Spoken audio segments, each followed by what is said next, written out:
Be the 20th person to welcome you to the 2023 Sloan Sports Analytics Conference.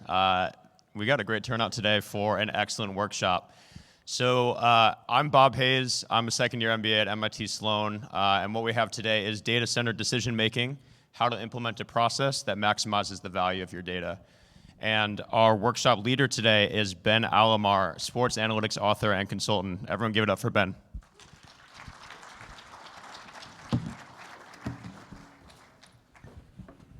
All right. Thank you all for joining me on Saturday afternoon slot. I know it's a long conference. Probably it was a long night last night for folks, but hopefully this will be at least entertaining. Now, we talked at this conference, and I should say I've been at almost every single one of the Sloan conferences. I missed the second one, so that broke my streak. But other than that, I've been at them all.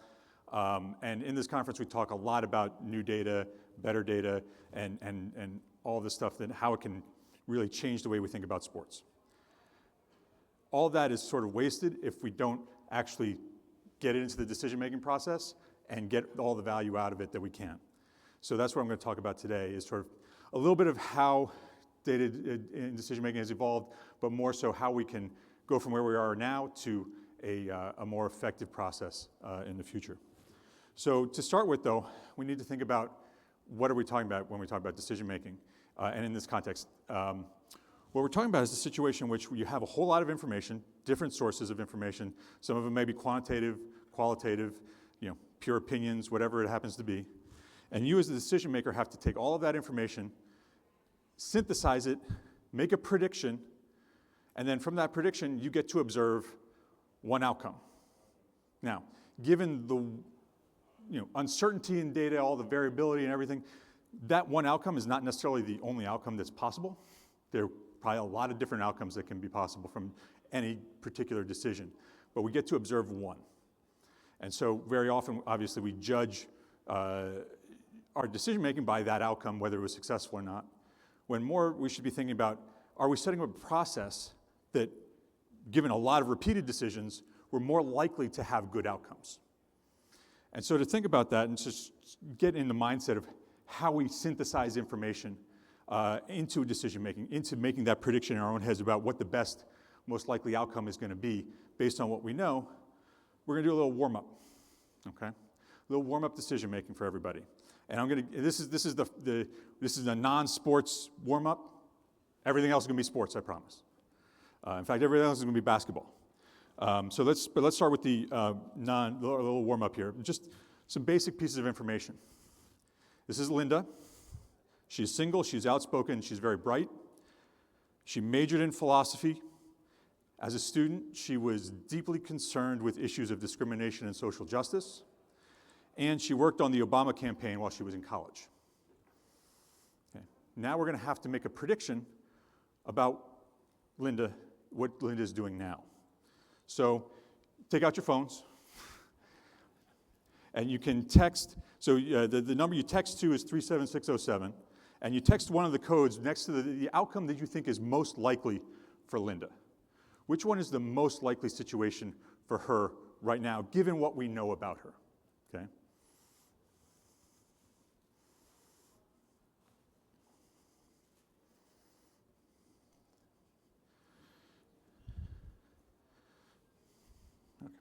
Technology is working. It's good. It's a good sign.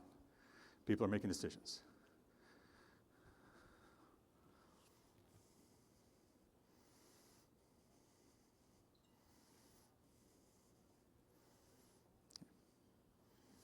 All right. So give people another minute to answer. And thanks, a lot of folks have shared their thoughts.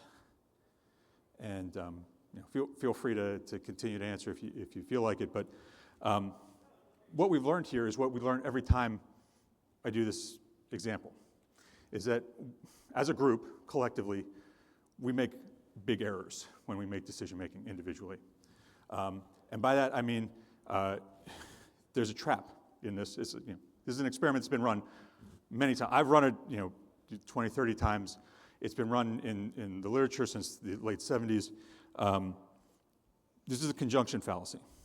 By that I mean there's 24% of you said that the most likely thing is for her to be a bank teller and active in liberal politics. It is not possible for that to be more likely than her to be a bank teller. Okay? It's just not. So again, this is the conjunction fallacy. Literally every time. I was a little nervous to put the bullet works every time on this slide, because what if this one time it doesn't work? So thank you all for being just like everybody else. But I mean, basically, the conjunction fallacy says, like, anytime we're looking at outcomes, we make decisions, and we think that a more specific outcome is somehow more likely than a more general one, even though that can't be true. And we can see, like, active in liberal politics, unless you think, I mean, at best, they have to be equally likely. And that's assuming that all bank tellers are active in liberal politics. We know that can't be the case. So that active in liberal politics addition, that means that we reduce the probability of that being the actual outcome. So why do we start with this? Why does this matter?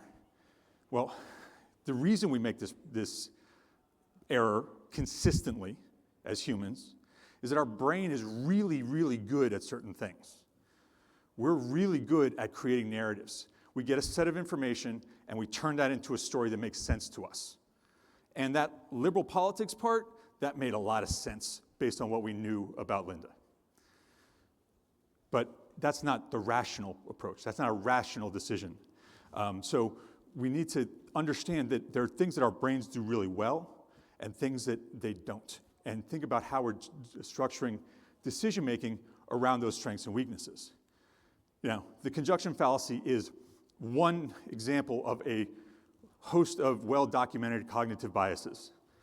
Cognitive biases are systematic ways in which the context or framing of information can influence our judgment and decision-making, which means that we make bad decisions because of how the information is given to us.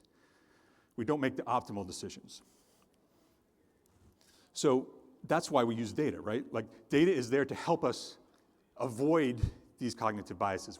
It helps us put a wall up and stop these things that, these biases that lead us down the wrong path.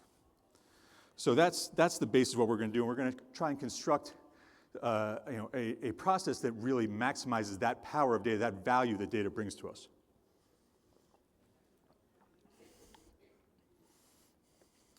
Now, at this conference, I think it was in 2018, this was a really great panel. So those of you who, particularly if you don't know who those folks are on stage, you should go back and find this panel and watch it.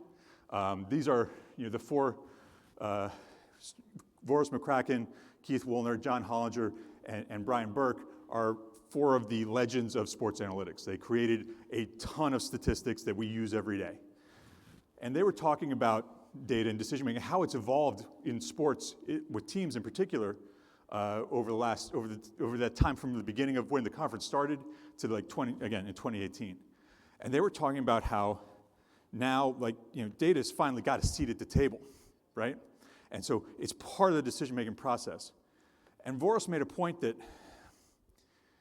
it's still at the end of the day, somebody's right and somebody's wrong. Somebody is bringing their opinion, and it's a debate, and it's a fight, and somebody's going to win.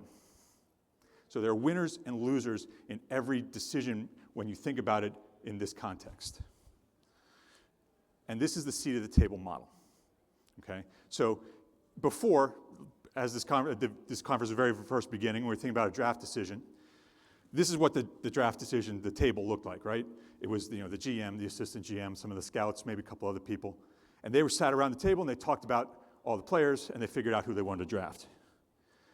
As analytics began to make its way into sports and into the NBA in particular, you started to have data was there. It was around. People looked at it and said, oh, look, there's the data. And then they sat around the table and they made their decisions. And then we got to this point where that Voris was talking about, where data is a seat at the table. Data is challenging everybody, making an argument and saying, I'm right, you guys are wrong. One of us is going to win, and we're going to make a decision, and then we're going to find out who was right. Now, let's do that. Let's let's try that approach to decision making. We're going to work on a draft decision altogether. And in the app, there's a set of scouting reports that you can download, or you can use the QR code. And these are anonymized scouting reports. Thank you, ChatGPT. Cutting edge stuff here at Sloan, right? And so these are just pure scouting reports. So these are what the scouts were saying about these players. There are 5 players for you to look at. Okay, so now, of course, we also need some data. There is some data in those scouting reports. You'll see some basic things, but we actually, there's draft projection models. So let's look at that, and some other metrics that might be useful. So here are some other metrics about the players we're considering. So let's start on these analytics columns and talk about what they mean. There's a draft model based on college performance that estimates the probability that each of these players will be a star in the league. And by star, we mean somebody who's a perennial all-star. Somebody who's, the second or first best player on a team that's challenging for championships, okay? That's who that is. The bust, we all sort of know what a bust is, right? The probability they're going to bust, the probability they're never really going to have an impact on the NBA. Okay? So those are the quantitative, purely from data projections for the players that we're looking at.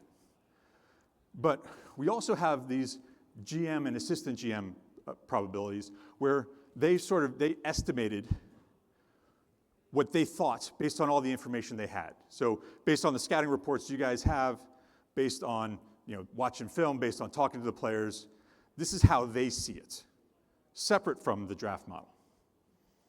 Okay. So digest the reports, scan through them. They're altered just enough, hopefully, so people can't really, if you're trying to figure out who they are, you can't do it yet too easily. We'll do the big reveal. We'll get there. But go ahead and make a decision. Again, same number to text to, and then there are codes for each player for you to text in.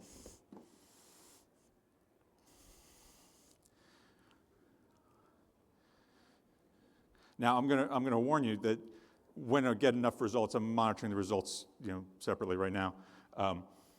I'm going to ask a couple people to explain why they made the decision they made based on what was their reasoning for choosing a particular player.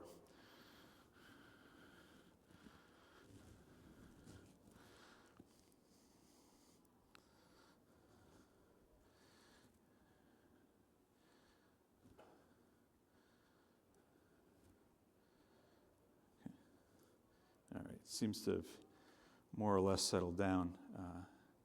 Give people another minute.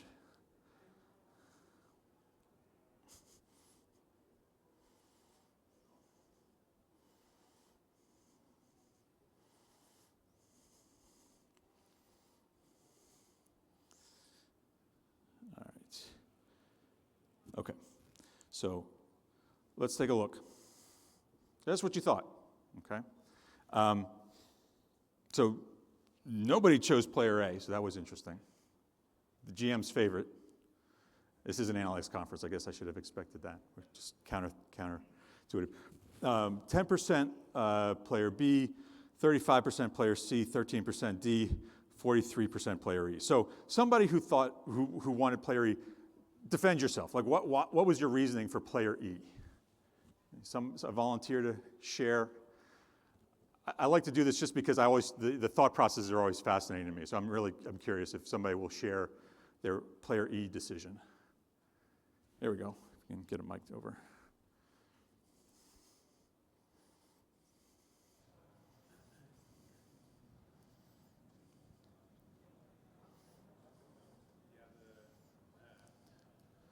It looked like from both the GM and from the stats that this player has the biggest upside. Okay. It was high risk, but in terms of draft. Mm-hmm. Okay. So high risk but high reward strategy, perfectly reasonable. Okay. So I think our other really favorite here was player C. So somebody who was a player C advocate. Why was player C the answer? Do you mind passing this? I mean, I just appreciate the certainty. Him being a 6'8" wing at a high major school, that definitely played into my consideration. It's also the only player other than player E that was flagged by analytics as more than 3% chance of being a star. Relatively low bust percentages across the board, specifically with the GMs. I mean, the fact that the assistant GM has him as a lot less likely of a bust than player E, I feel like is a good selling point for the GM. So that's part of it. Okay, makes sense. Yeah, so the other side of that coin, from high risk to low risk, again, there's no, looking at this data, there's no right answer, of course. Like, you don't have really enough information to make a decision out of this. You just got to think reasonably, try and digest all this information, and really to get a sense of, like, this is hard, right? There's conflicting information. We have to sort through, we have to balance it, we have to come to some guess, some kind of prediction about which is going to be the best thing, and then go with it. So let's do the big reveal, because this is fun. Ready? Here we go. So everybody here did a great job by not choosing player A.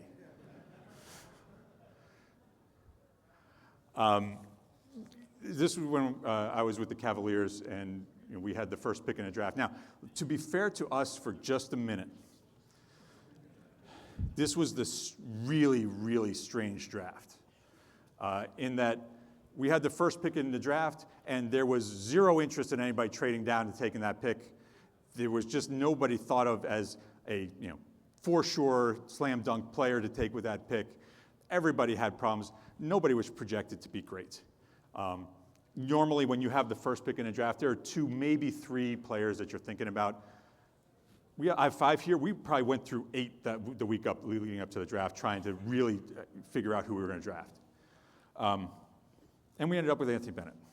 Now, for those of you not clear or not remembering, Anthony Bennett was probably the worst first pick in NBA draft history, which makes him the worst decision in NBA draft history. I don't mean to pick on Anthony here, but he just never produced at all. And Greg Oden didn't play very much, but when he did, he showed flashes of being great. Anthony did not. He was not able to do that. He was not able to perform like that. So the outcome was really bad. Okay. But was that the fact that we just got unlucky? Like, because these are again, there's a lot of risk in these decisions. There's nothing certain about it. Was that just an unlucky situation, or did we know that this was a bad decision? Was there something that we could have done that at the time, given what we knew at the time, done things differently, come to a different outcome in our decision-making process? And to think about that, we got to think about what our process was. So our process was the seat at the table. I was there. I was in the draft room. I was part of this decision. I can't run away from that. That's a real thing. And we had endless debates. Everybody argued for what they thought was right, and we came to the decision we came to. Okay? I didn't win the debates. But let's think about what the inputs here, which are data and humans, right? What are we good at? What are those 2 things good at? Well, we talked about narratives. Humans are really good at creativity, at narratives, constructing narratives in their heads, possibilities, things that could happen, looking at the unique cases, much, much deeper field knowledge. So the people in that, the scouts and the GM have forgotten more basketball than I'll ever know, for sure. So they know this stuff. Where are their weaknesses? Cognitive biases. We talked about this, limited data. You can only watch so much. You can't watch every play, and if you do, you're not watching every play with exactly the same lens. You can't. There's no way to do that. Our brains are not capable of doing that. Data, on the other hand, is very consistent. Data, models look at every play exactly the same way. We have statistical significance to look at whether something is meaningful or not from a probability standpoint. We can identify connections in data that may be hard for humans to pick up. We can aggregate very large data sets and boil them down to important information. On the weakness side, there's levels of uncertainty. Now, in in business, in the tech world, you have data-driven decision making, and where you can do A/B tests on whether the button on your website should be red or blue, right? And you can have millions of data points, and whatever the data says, that's what you should do, because that's just the outcome. Whatever your theory is here, the experiment will tell you the answer with high level of certainty. That's not the case here. When we're projecting NBA players from college into the NBA, there's huge levels of uncertainty. There's huge risk in what we're doing. We've only quantified so much, and that's part of it is missing data. Like, there's missing data for individual players on values that we know, and there's missing variables that we just omitted, variables that we don't have, that we would like to have. And so we can't include those in the analytical models because we just don't have it. And there's this sense of intangibles, things that we haven't measured yet, okay, that probably have some kind of impact. These are some of the things that the scouts, through their field knowledge, through their knowledge of the game, and these players personally, can tell us that the data just doesn't. So there's real value in both sides of this. And we want to capture both of that. But we don't, the I have to win or and you guys have to lose kind of model leads us to a place where you're not really maximizing the value of both, because what now you're maximizing is the value of people to make arguments. So when we have our seat at the table model, instead of starting there, perhaps what we should do is start with the data in the center. So, and this is what I refer to as data-centered decision-making. Now, when we talk about data-centered decision-making, different from data-driven decision-making, we can't just take the ranking of the model and go with it. Like, that's not what I'm advocating for at all. But what I am advocating for is starting there, starting with the model, starting at that point. Because the seat of the table model is about debate, conflict, winners and losers. What we're going to talk about now as a process is working towards the best answer, whatever it happens to be. Being collaborative, maximizing, getting the value of both the humans that know the game and the data that knows everything about that we can know from the data, to come to the best answer, which is in the team's interest. See the table model, you can have somebody can be really good and win arguments all day long. That doesn't necessarily mean that's in the best interest of the team. So how does this work? Well, we start with the data, as I said. You start with that draft model. You start with that ranking. And you say, well, if you think, and in this case, instead of we're looking at an individual player, we're thinking about Anthony Bennett, 3% chance that he's going to be a star, okay? And that's the status quo. And now it's up to the basketball experts to say different, okay? They can hypothesize, why is the model wrong? That's the question they can ask, okay? We can say, why do you think the model is wrong? GM, you think there's a 75% chance that this kid is going to be a star in the league. Model says, data, college performance says 3%. What's missing? Like, what did we get wrong? And this is that narrative, okay? This is all of those things that they can talk about, why the player is so special, okay? And so those are essentially hypotheses. That's a set of hypotheses. And so once we get that set of hypotheses from the scouts, from the experts, then we can test them. Now, we can't always do perfect tests. Sometimes we can't test them at all. Sometimes it's trying to just gather some kind of evidence on one side or the other of the hypothesis without a formal statistical test. But it's some way of pushing on that hypothesis itself to see if it's real. And then, if it is, then we can say, all right, well, let's make an adjustment to the model to account for that. And if it's not real, if there's no evidence to support that hypothesis, then we reject it. And we say, we don't talk about that anymore because there's no evidence to support it. Okay? So we have this full circle. We can go around and around as long as people have different hypotheses about the players and try and adjust and adapt and reject different hypotheses and different narratives as they go. Yes, question?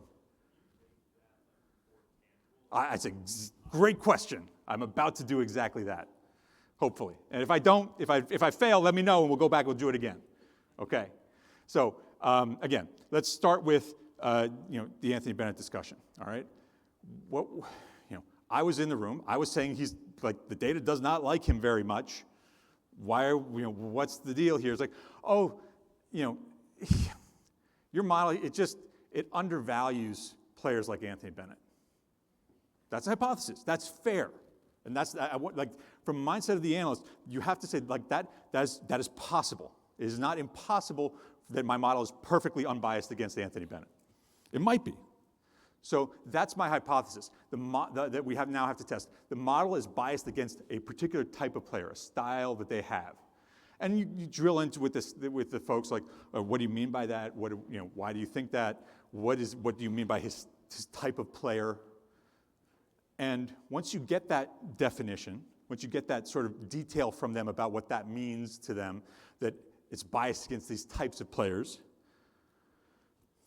we can go back and identify similar players and see, did the model accurately, or as a group, project these players or not? If it did, then we stop talking about that. It's not biased. If it is, then we can actually, from that analysis, we can quantify that and adjust that 3% number to something more reasonable, unbias it a little bit. Okay. So that's like, we go take that full circle. Now, that's one example. Another example would be, well, he was injured a lot. And so his performance in college doesn't represent what he can truly do. Okay. That's a little harder one to test. Okay. But what you can do is say things like, well, imagine that effective field goal percentage was one of the driving forces of this model. And his effective field goal percentage was whatever it was. It's in the scouting report. But how much better would it have to be to drive him up to 75%? Okay. So what his effective field goal percentage have to be to get to that level? Does he have to go from 43 to 47? Okay, that's reasonable. Does it have to go from 43 to 72? That's probably not reasonable. So you can start, if you can't do a full statistical test, you can at least gather evidence how reasonable it is to suggest that it's his injuries that held him back, looking at all the performance metrics that matter in the model. Another one, the example is like, well, his teammates hated him, so they wouldn't pass him the ball. Now, that to me is not a point in his favor, but that's a separate question. So, but he didn't have the opportunity to do what he can really do. Okay, again, that's possible.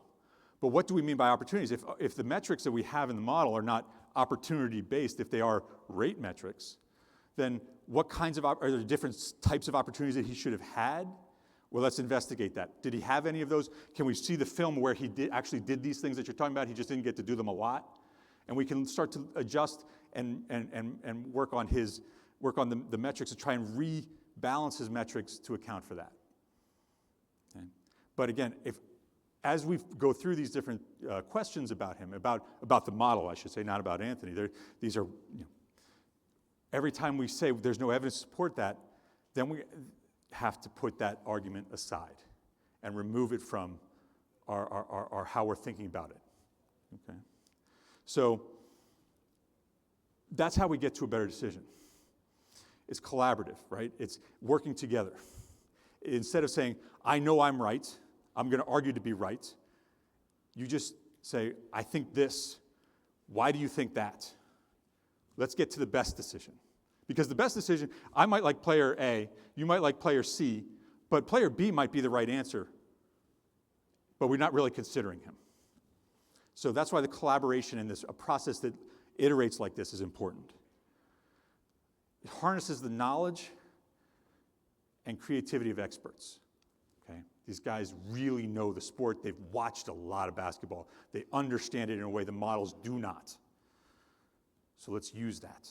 Let's use that effectively in decision to inform and make our data better. And it acknowledges the breadth and consistency of data properly. That's what this process does. It starts there, says the data is our standard. And we can deviate from that if we have some kind of evidence that we should.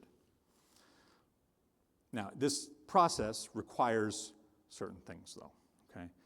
It requires, for analysts, for us building models, we must allow for the fact that we're wrong. It's not something that, like, we're humans too. We don't like to be wrong. So that's hard. So when somebody says your data is wrong because of this, instead of taking that as a criticism, take it as an opportunity and say, well, let's find out if that's true or not. Because I would like my model to be better. If my model is missing something, I want it to be better. And it requires that the experts must allow for hypothesis testing. And they must allow for their hypotheses to be wrong. When they say it's because of this, it's because your model is biased, if I can show you the evidence that my model is not biased, you have to be able to accept that and put that hypothesis away. And that's hard to do as well, because again, we don't like to be wrong. We're humans. But if we can do that, if we can get that agreement, if we can get that practice in to do that as a group, then we're going to be much more effective at bringing different types of data, different types of information into our decision-making process and getting to a better answer. And I think, I can't prove it, I think my hypothesis is if we had gone through something like this, we wouldn't have drafted Anthony Bennett #1. At least I like to think so. Anyway, so that's what I mean by data-centered decision-making and why I think it's so valuable. Happy to take some questions. Yeah, you had the mic down.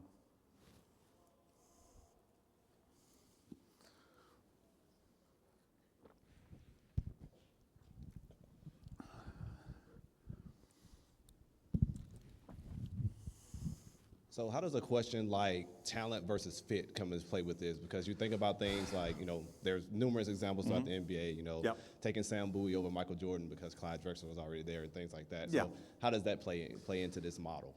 Yeah, so that depends, the kinds of, and you could say, like, that's something we can test. Like, this guy's a better fit for our team. Why is that? Okay, why are you fundamentally saying that?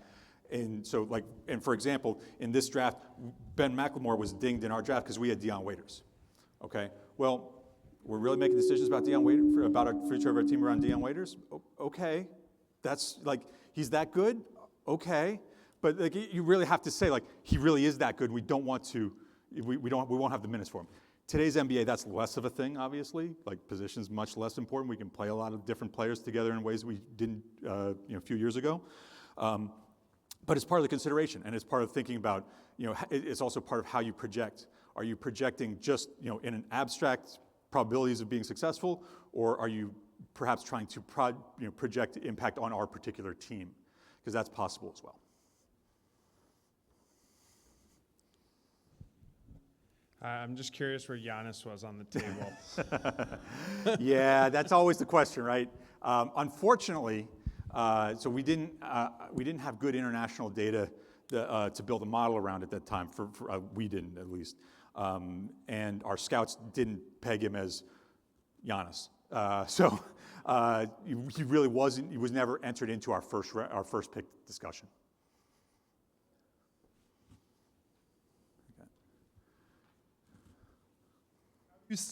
How do you statistically analyze hustle and motor? Well, now with player tracking data, you can do it. Yeah, there are lots of different ways to go about trying to do that. In fact, when one of the first things when the player tracking data became available to NBA teams that our coaches asked us to do, we had all kinds of really neat, fun ideas, and they said, well, how about hustle? Can you measure hustle? And we're like, oh, okay, let's measure hustle. I mean, it's certainly possible to do it because you know when they're moving, how fast they're moving, and all that kind of stuff. So it's there are plenty of metrics out there to try and accomplish that. Can you give me an example of the stat? I mean, we call them hustle metrics, and like I don't remember how we did that at the first run of it, but it's often things like how quickly did you get from the defensive end to the offensive end, stuff like that. Get a question here.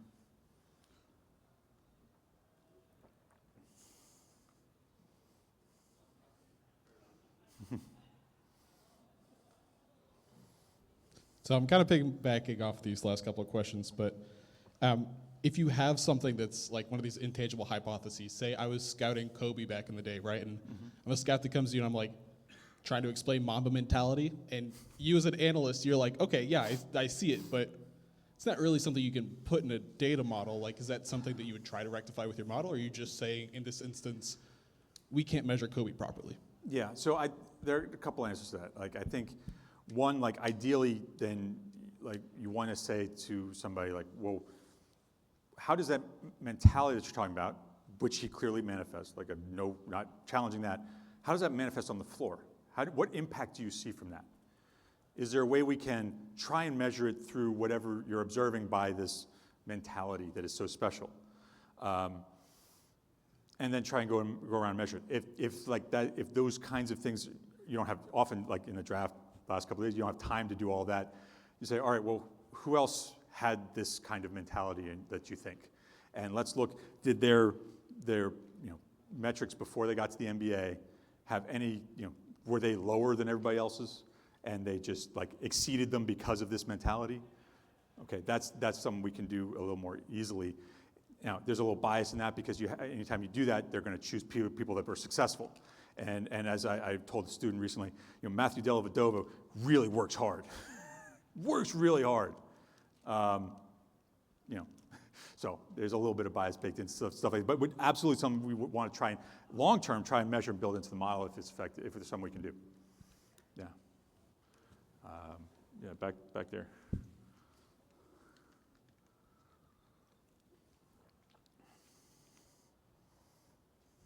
Hi there. I have a question. To what extent do your people around the table, understand your model? Is it more trusting you? Yeah, that's a really fundamental question because they're not going to agree to eliminate their hypotheses or even play the game of trying to challenge the model if they don't have some kind of trust in it. Back in the day when I started doing this kind of work, I was, in Seattle, Oklahoma City, for a little while, I was the entire analytics group, and I was a halftime person. And I literally could have been making up the numbers, and nobody would have known. So you do have to build trust. You have to build understanding. Nobody needs to understand the actual techniques and everything that you use to get to the answer you got to.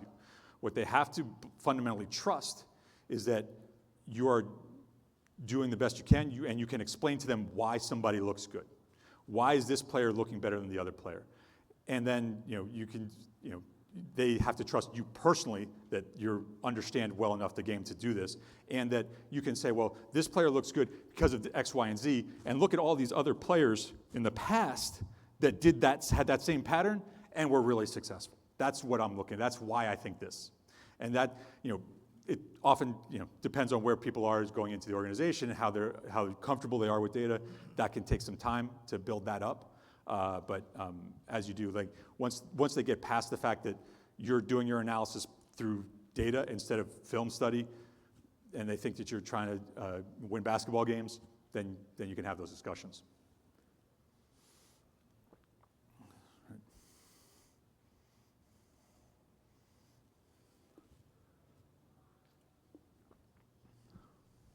Who did your model want you to take, and did your answer change after listening to the experts at the table?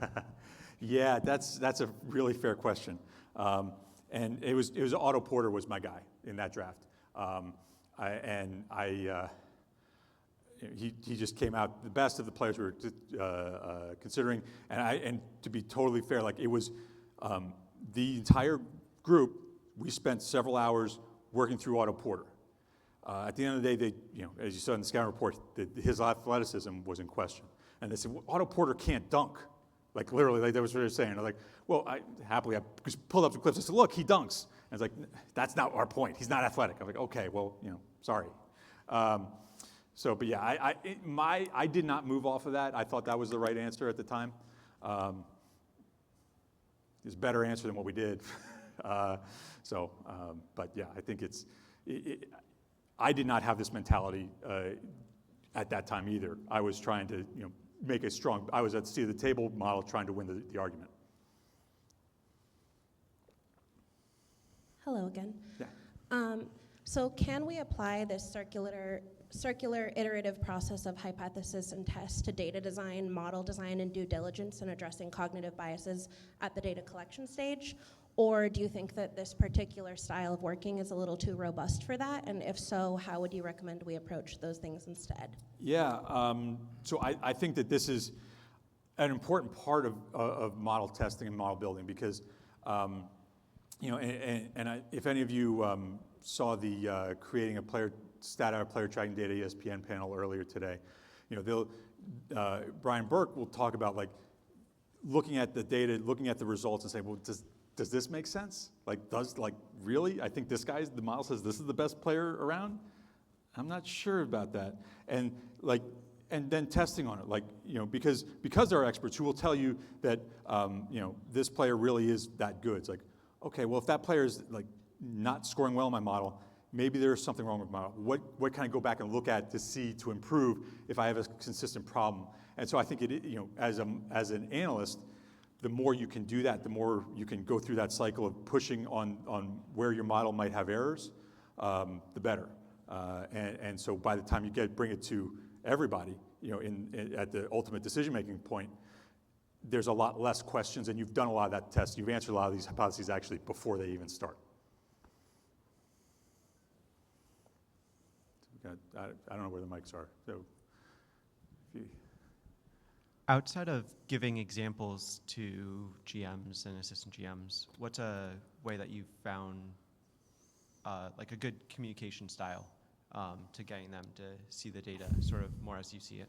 Yeah. So the best thing to do is talk to them. Just and it doesn't have to be about data, but build a relationship. We had a scout at one team I worked at who, first year I was there, had no interest in me. In the first draft, didn't pay any attention to anything I did. Over the course of the next season, we talked about his grandkids and my kids, and we talked about basketball a lot and what he understood from the game and all this kind of stuff. And by the time we got to the draft room the next year, he presented his list of power forwards, and I then presented mine and argued about why this player was, where it should be. And he's like, "Oh wait, I want to change my answer. That made sense." Now, I didn't magically get better at constructing rational arguments. I mean, maybe I did a little bit, but he couldn't hear me the first year. He wasn't evaluating my argument the first year because he didn't trust me. Once you get past that sort of trust, he's doing this in a serious way that can actually help us. Once you get to that trust level and people, then it's much easier to have arguments, even real disagreements about things, without people dismissing it.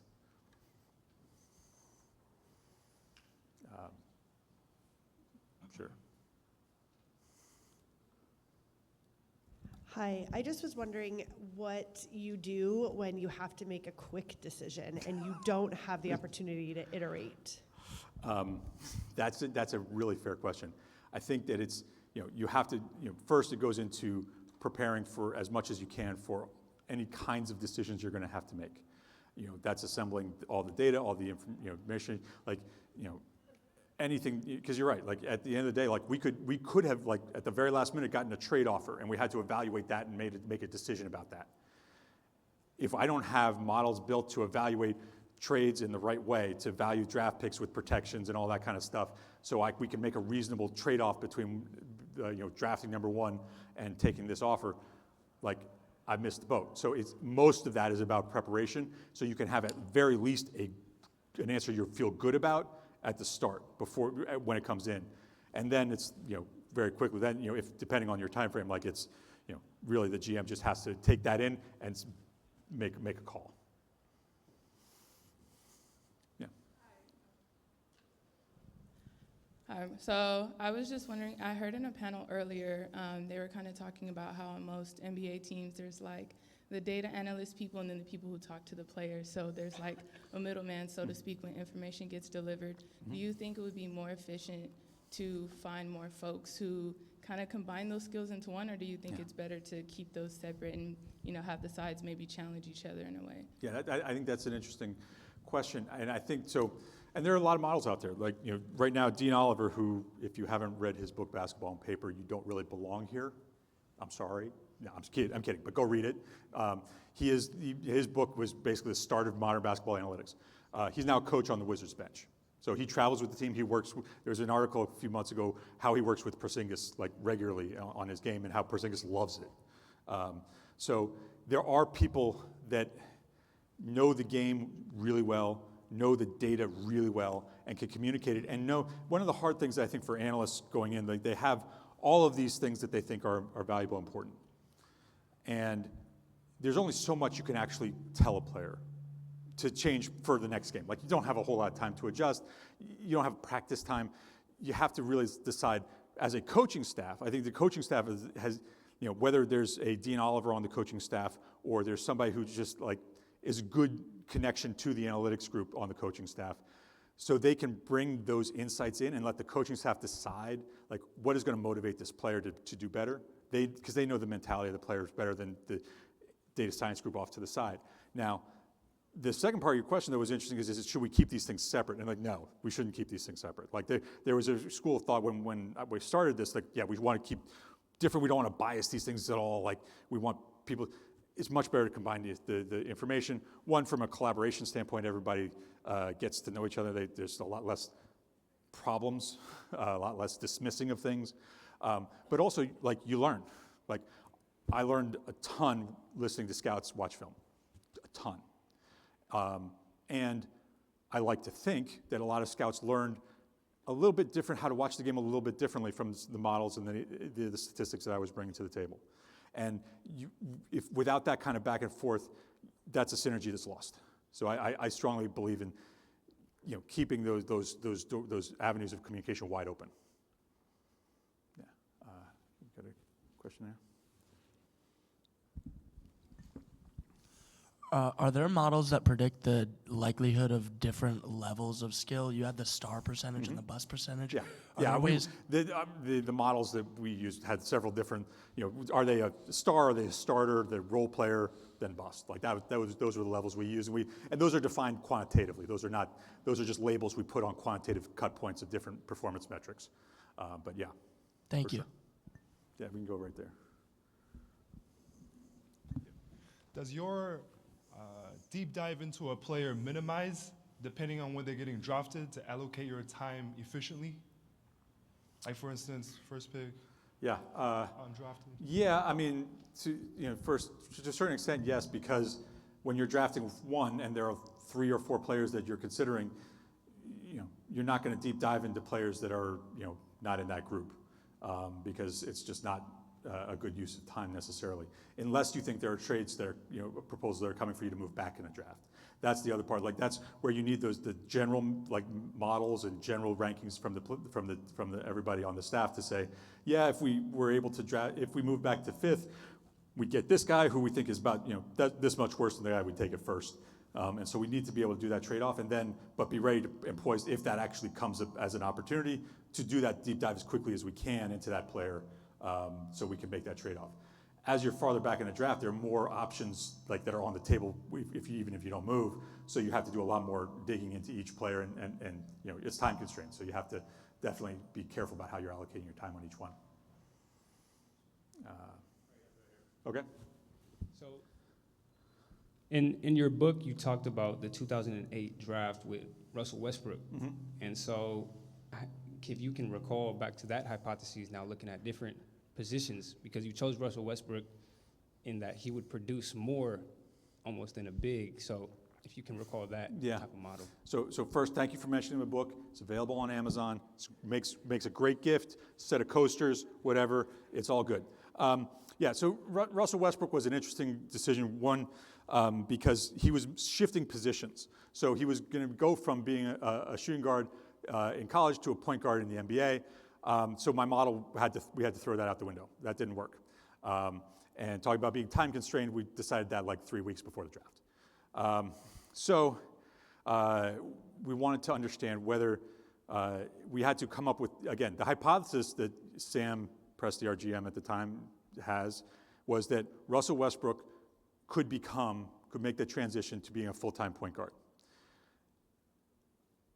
I had to find some evidence to suggest whether that was true or not. That was all, the whole thing. And so I had an intern from Stanford, and we watched a lot of film, there was no player tracking data at the time. Had to collect a lot of data and have a hypothesis about what it meant to be a good point guard. What does a good point guard do? And we talked about being a good passer and setting up the right player. And we did a shot probability model and looked at who was passing the ball to set it up. And turns out there was some evidence there from the analysis that Russ had that skill of making the right pass. And so Sam's our research and our evidence supported Sam's hypothesis that Russ could make this transition. But it was only like it was a little piece of evidence. It was not a slam dunk, really great model. Like it was rushed and it was crude and it was very limited in data because we had to collect it all manually. So yeah, that was hard. But he had, since it didn't reject his hypothesis, he had a little more confidence going ahead and making the choice. So, wherever the mics can go to.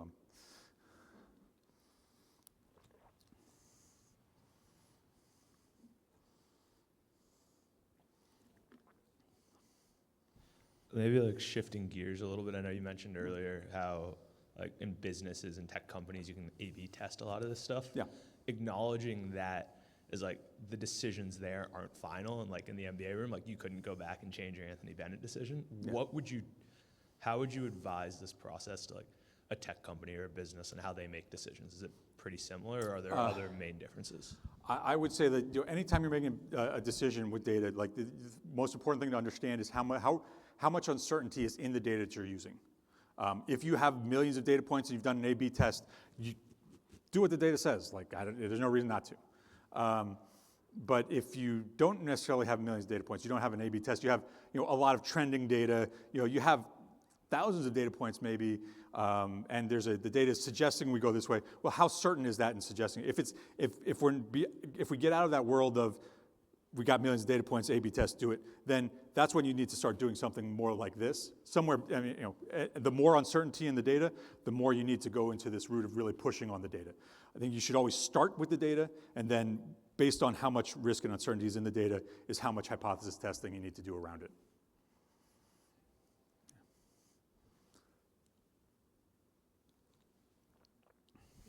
So when you were showing the probability of someone being a star and a bust, it looked like there was someone who had a high probability for both. And it makes sense intuitively how that could happen, but what would make the model actually suggest that someone could be really bad or really good? Yeah, so I think you're looking at Ben here.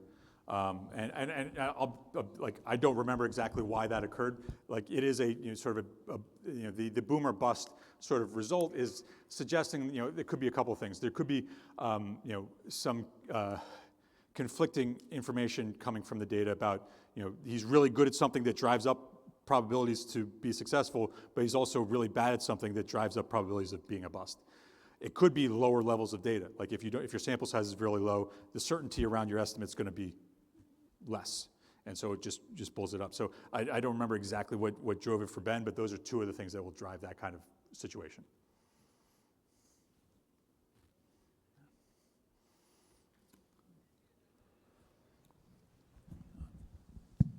Hi, Ben.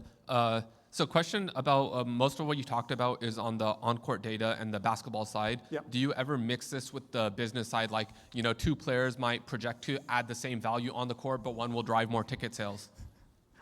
I've never been in a draft room where that was a consideration. But what about for like trades or like the fringe players, like bringing in a wash star might get more tickets and views? Yeah, I think those are things that can happen. I've never been in a basketball decision where they said, well, this guy will make us more money, so we should take him instead. I've never heard that. I think there are absolutely cases where you can make the argument that that's what happened. I haven't experienced it. I think we have time for one more, so whoever's, okay.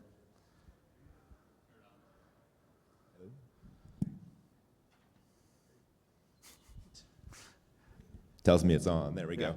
Are you able to speak to, when working with stakeholders, if there's a benefit to explainable or additive models compared to black box models? Yeah. I think explainable models are highly preferred. I think if you can't say, like, this guy is scoring well because he does this and that well, it's a much, much harder sell. it's just really hard to say to somebody who, like, you know, and again, it depends a little bit on the kind of decision, the kind of thing you're doing. Like if you're just doing, financial forecasting, yeah, that's fine. Like you black box it all you want. But if you're doing a player projection model, unless that black box does, raises your accuracy significantly, you want to look at the more explainable model. Sometimes you can get similar answers, not exactly the same. The black box is a little more accurate, so you can present that and use the other one as, well, we think that these are the reasons why. And then and more and more metrics are coming out about how to get a little bit better understanding out of those black boxes and things. So that's improving, but we're still explainability is really important. Yeah. All right. Well, thank you very much. Really appreciate your time.